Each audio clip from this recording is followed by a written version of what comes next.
Day in a life as a trainee nurses. Naman ang makeup ng mga Hi everyone! So, another day, another vlog, another duty again. So, maaga ako nakapag-prepare ngayon. And as you can see is, tuyo na yung buko kasi hindi muna ako mag-finish ng ban ng hair ko kasi nalulukot, naaano din naman, nasisira kapag magpapalit ako ng scrub panloob. So, mamaya ko na lang aayusin yung buhok ko doon sa may area. So, ganyan muna yung gagawin kong hair para lang hindi masyadong mainit sa pakiramdam. So, every duty is nag-iintayin lang kami ni Zai na pumasok. So, si Zai, hindi naman kami magka-apartment. Pero, same kami ng area. So, kami halos lagi yung magkasama. Kaya kapag paalis siya ng apartment, ini-inform niya ako. So, ngayon medyo mainit. As usual, kasi kabanatuan to, mainit talaga dito. And wala na naman ako magagawa sa mga ganung pagkakataon. Kundi tanggapin na lang. Ayan. So, this is...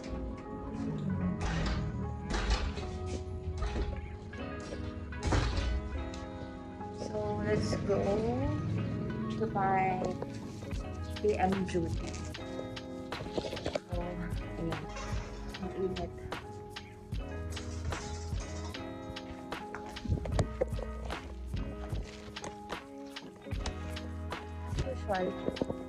As usual, maglalakad na lang ulit ako.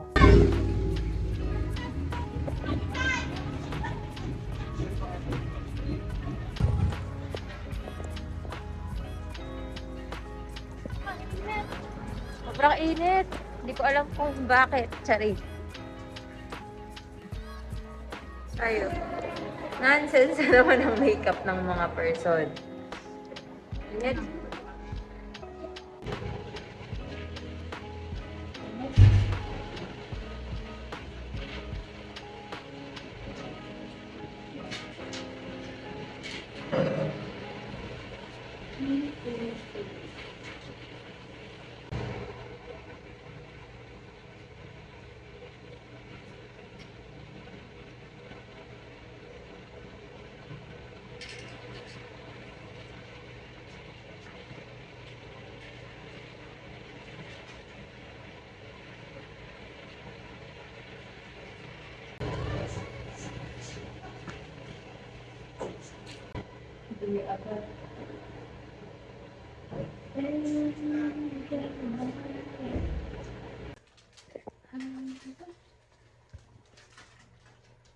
We're going to have our dinner. So we're having our dinner, early dinner. But my dinner is just turon, as usual. Pero nagmerienda na kami kanina ng samkwek-kwek.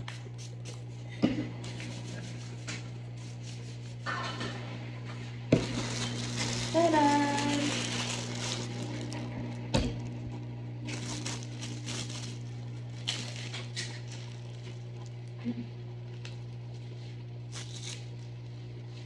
Ano po po? Sir, ulam. What's that? Parang Shanghai na may cheese. Ano? Shanghai na may cheese. Daming ulam ah. Bakit ba? Bakit? Bakit? Huling araw na kasi kaya wala ka ng gaslaw. Pagod na ako. May karinderi pala sa tapat namin. Diyos ko, umaano pa ako. Dumadayo pa ako dun sa harap. Ako nung nalaman. Tapos masarap pa yung ulam nila. Tapos pwede silang mag-appetize. Parang tanong ako sila tanong kayo kung wala bang kami dito. Hindi kasi ako gumagamit sa pre-jam. Lagi akong saan. Wala na po kami masabi ngayon sa vlog namin kasi last duty na ngayong linggo. Parang ubos na yung energy. Pero ang fresh ko ngayon, feeling ko. Dahil ba-black yung suot ko ano. Pidilig ka mami. Ha? Pidilig ka mami. Direct.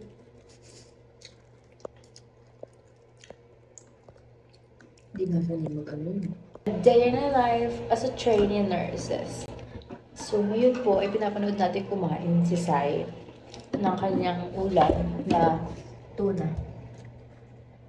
Medyo ano siya ngayon, nonchalant. Bakit ba? Camera shy ka ngayon, girl. Bagong sweldo, tinatamad ka. Ito na nararamdaman sa akin. Diba? May time ba na parang nako-compare mo yung sarili mo sa iba? Like yung progress nila ngayon. Kunwari, mga ka-age mo, settled na ganyan. Hindi. Hindi mo pinapressure sarili mo. Hindi. Saka, kanya-kanya naman tayo ng kinalakihan. Ano yung kanya-kanya kanilakaran? Siyempre, meron kasi tao na well off na sa buhay. Walang kahit yung side na din natin. Well, of na. Nag-settle na. Doon pa man kasi. Kaya na. Hindi. Kung kukumpay sarili. Hindi tayo mula yung sarili ko. Siyang sa'yo. Hindi nga. Me too, same. Hindi talaga. Ayun ba? Hindi talaga. Ano hindi talaga? Hindi kasi Bakit? gusto mo na nga mag-settle. Hindi naman gusto, be. Mapasa lang sa isip. Pero syempre, may niisip din naman ako. I mean, if mga ganong pagkakataon, ayoko naman iasa agad yung buhay ko sa iba nang hindi ko naman mapoprovide sa sarili ko. Di ba? Walang tumakbo na siya dito.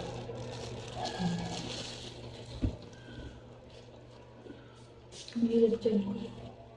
Ayokong inaasa yung sarili ko sa iba. Kaya nga ngayon sa apartment, parang at least ako eh. Parang ayoko kasi tawag doon, may naaabala. Ganun. Parang feeling ko kasi kapag naabala ko sila, parang feeling ko kailangan kong mag-give back ng effort. Kasi sa bahay, tingin niya sa akin mahina. Dahil, ako hindi naman. Hindi. Siguro kaya sabi ni Lola, yung isang uwi ko. Di ba kasi may time sa apartment, wala akong anak. Sabi ni Lola, ang tapang ko daw, sa kabanatuan. Kaya ako daw mag-isa, ganyan. Loob-loob ko.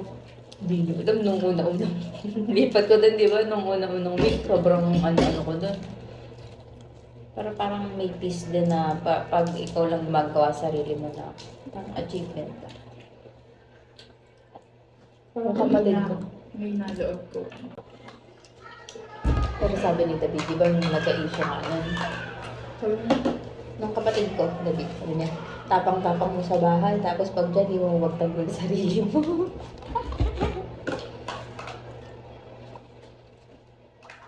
Para kasi ang hirap magpaliwanag sa isang taong alam mo naman hindi ka pakikinigan.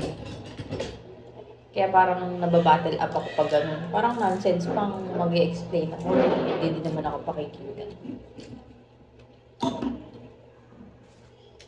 Lamang si Sen sa PIMC pa Sen.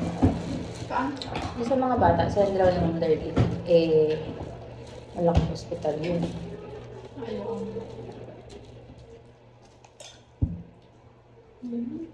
Biasa nga sa handal yun. Ganun. Tinulungan na nga kitang mag-ano. Nilamukot mo yung uniform. Bay, nagmamadali tayo. Lalabas mo din yun. Napaka-ano mo. Talaga? Buti nga, inintay pa kita. Thank you Thank you sa paghihintay mo sa akin. Pinagtupay pa kita ng damit. Binigyan pa kita ng sapatos mo. Oo. Saan ka pa? Sorry ha.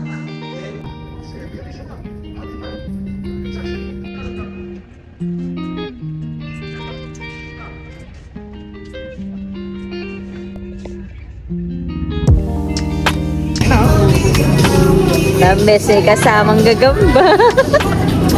May gagamba pa lang naglulugaw.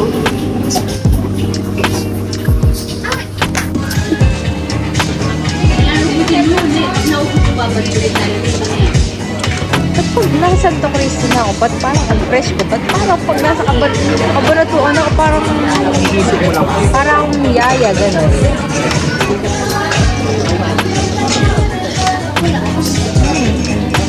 Masarap na. Masarap na sa ano. Balwa. Pero nagme-mention ka mo.